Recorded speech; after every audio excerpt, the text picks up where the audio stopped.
Hi guys, ఈరోజు అయితే మనం జేసీబీ డ్రాప్ టెస్ట్ అయితే చేద్దాం. జేసీబీ చీట్ కోడ్ వచ్చేసి 6677 చేసింది మన జేసీబీ.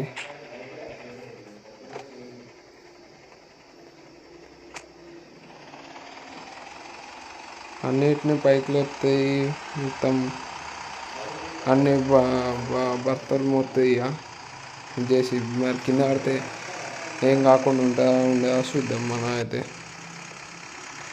అసలు అందరు చూసిపోతారు కానీ ఎవ్వరు సబ్స్క్రైబ్ చేసుకుంటలేరు. నా ఛానల్ అయితే సబ్స్క్రైబ్ అయితే చేసుకోండి, ప్రకాష్ గేమింగ్. మెల్ల కిందనైతే పడుతుంది. జస్ట్ దాని డోర్లు అయితే చూసిపోయినాయి, అంతే. మొత్తం గట్టిగా ఉంది జేసీబీ అయితే. అందరు ఛానల్ సబ్స్క్రైబ్ చేసుకోండి.